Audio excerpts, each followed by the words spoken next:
ولو كنت أعلم الغيب لاستكثرت من الخير وما مسني السوء إن أنا إلا نذير وبشير. الفرح، الفيلم اللي قصته بتبدأ لما بينتهي. الفيلم دايما كان عندي كلام كتير عنه وعمري ما عرفت ازاي اصيغ المشاعر دي، يعني اقول ايه دلوقتي، ولا يعني انا برضو بحاول ادخل في نطاق الفيلم بس مش عارف، يعني مش عارف اقول ايه على الفيلم. يعني حتى الفيلم ده عدى عليا من صعوبته وسوداويته، كنت بحاول ما ابصش على المشاهد اللي بتتصور، او مش عارف، في مشاهد بتعدي عليا بحاول ما ابصش عليها. يعني حرفيا يعني الناس اللي تابعت الفيلم دوت مؤخرا هتكون ايه، يعني شافت الميمز والاستيكرات اللي اتعملت عليه كانت بتتاخد بره الكونتكست بتاعها بتاع الفيلم نفسه، لكن اول ما تحط الحاجات دي في اطار الفيلم هي هتلاقي كميه سوداويه مش طبيعيه، ما تخليكش حتى قادر اللي هو تاخد اللقطه السوداويه دي تعمل عليها ميم من كتر ما الفيلم فعلا صعب. وكون الفيلم دوت نزل في سنه نزل فيها افلام زي مثلا ابراهيم الابيض، فيلم تقيل جدا، وكان شحاته، ولا العالمي، وازمه، افلام يعني افلام كبيره تمام. ازمه شرف كان في السنه دي برضه غالبا على ما افتكر. يعني ان انا بحس ان الفيلم دوت هو عباره عن اعجاز درامي كتابيا واخراجيا على المستوى الفني، في كميه التعقيدات اللي موجوده فيه. انت قاعد بتتفرج على قصه ناس كل اللي هي بتعمله انها بتحاول تعيش حياتها بأقل إمكانيات وبأقل الفرص، يعني الناس دي بتهين نفسها عشان تعيش من الآخر. يعني أنا متخيل إن مفيش حد يقدر يتخيل الفيلم ده من غير ما يكون شافه أو يتفرج عليه، لأن هو فعلا فيلم مؤلم جدا. الفيلم ده هو أحسن فيلم جماعي اتعمل في الألفية، يمكن كمان الفيلم دوت أحسن من فيلم كباريه، لأن عارف فعلا يعمل فرح شعبي وطريقة بكل حاجة، يعني بطريقة يعني تكاد تكون ده فرح شعبي بجد، انت صدقت واقتنعت وفاهم وانت اشتريت كمان. يعني ما اعتقدش ان في حد يبقى عنده كم الهائل ده من الممثلين ويعرف يوجههم بالطريقه دي، بان هم كل واحد فعلا يطلع بالدور او يتقن الدور اللي هو واخده. خالد الصاوي، ابداع ماجد الكدواني، دنيا سمير غانم عملت دور عمرها في الفيلم ده. يعني انا ما اعرفش ازاي هي قبلت بالادوار اللي بتجيلها حاليا او اللي هي بتقدمها دلوقتي قدام فيلم عملته من 15 سنه ولسه قادر يسند نفسه ويخليك تقول ان ده فعلا عمل فيه اعجاز. ويمكن النقاد اختلفوا حوالين في طريقه الطرح او المشهد الاخير بتاع الفيلم كمان، والرساله الحقيقيه اللي كانت شديده الوضوح. هو انت كده كده برضو الشيء اللي عمله المخرج ان هو خلاك عاجز عن الكلام، يعني خلاك تحس ان انت عشت مع الناس دي. انت مهما شفت الفيلم ومهما حسيت او تخيلت انك تقدر تحكي، فانت مش هتعرف تحكي او مش هتعرف تقول ايه من كتر ما هو فيلم سوداوي. يعني حتى لو كان في خلافات ما بين النقاد عن ان الفيلم ده حلو ولا لا، بس ده في الاول وفي الاخر هو نقد فني، وهو كنقد فني فهو يستاهل علامه كامله. توظيف بتاع الشخصيات وكتابه الكتابه نفسها بتاعت الشخصيات، ممكن نقول ان كل شخصيه ممكن يتعمل لها عالم خاص بيها او سيكوالز لحياتهم. المشاهد الاخراجيه اللي احتاجت لفنيات كانت معموله بشكل عبقري جوه دماغ الشخصيه الرئيسيه بتاعتنا خالد الصاوي نفسه. مشاهد صعبه جدا ولكن اللي انا شايفه ان الفيلم دوت ما كانش بيستهدف النوع دوت من النقد، كان بيدور على النقد العاطفي، لان احنا عندنا نوعين من النقد، نوع فني ونوع عاطفي. والنوع العاطفي هو النوع اللي انا بعمله دلوقتي واللي انت هتعمله واللي غيرك هيعمله، اللي هو بيبتعد عن الفنيات الكتابية والإخراجية وأي نوع يخص الفن، هو بيبتعد عنه، بيحاول يكون خاص بمشاعرك انت وبرأيك انت، حتى لو انت تعاطفت مع حاجة سيئة. يعني حتى يعني لو حد قتل حد في الفيلم مثلا، ولا سرق حد ولا عمل حاجة بس انت اتعاطفت معاه مع فعله، يبقى انت كده عملت نقد عاطفي مش نقد فني. خلينا نقول ده برضو مثلا مثال على الفيلم، المشهد الاخير اللي ناس كتير جدا شافت ان المشهد ده هو علم من قيمة الفيلم. في المقابل النقاد شافوا ان المشهد الاخير ده هو اسوأ حاجة اتعملت في الفيلم، ولكن المخرج كان شايف ان المشهد الاخير ده اتعمل عشان يقتل سوداوية الفيلم،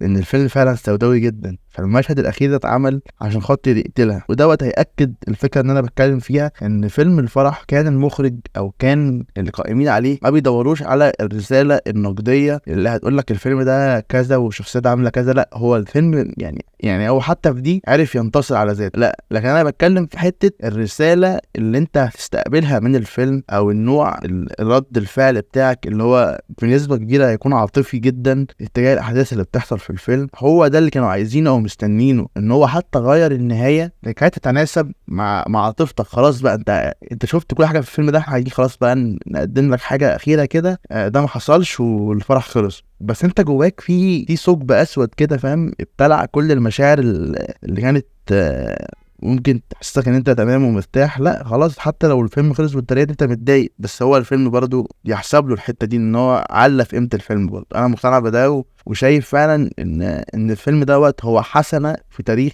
السينما المصريه، ويمكن ده العمل الفني الوحيد اللي كان من انتاج السبكي ويستاهل فعلا، مش هيتكرر. فيلم جماعي اصلا ان هو ينجح ده شيء صعب جدا، وشايف ان هو يعني القصه نفسها كلها، يعني غرابه وجود كل الناس دي في مكان واحد. يعني الفيلم ده مش مجرد فيلم بالنسبه ليا صراحه، هو عباره عن حاجه انا حاسس ان انا عشتها. يعني انا حاسس ان انا كنت موجود في معاناتهم. يعني انا مش عارف، بس الفيلم ان هو يعرف يجمع كل العدد ده من الناس، كل الفئات الوظيفيه دي، والناس اللي بتحاول تشوف ازاي هتعيش، بس هم في الاول وفي الاخر هم بيهينوا نفسهم. هي دي الفكره، والانسان دايما مش عارف. يعني الرساله برضو ان الانسان دايما مش عارف. المفارقه الصعبه اللي سابها الفيلم ده هي الاختيارات. انت مش عارف انت هتعمل ايه. يعني واحد امه ماتت وهو عامل الفرح اللي مش حقيقي عشان خاطر يجمع النقطه ويجيب ميكروباص عشان خاطر يعيش اهله عيشه احسن بما فيها امه. يعني فبيلاقي نفسه قدام اختيار قدري، قدام كرامته، قدام انسانيته، ولا فلوسه اللي يعيش بيها قدام. وبينهار العالم اللي هو حرفيا بيحاول يبنيه من قبل ما يبني عشان يعيش اهله عيشه احسن.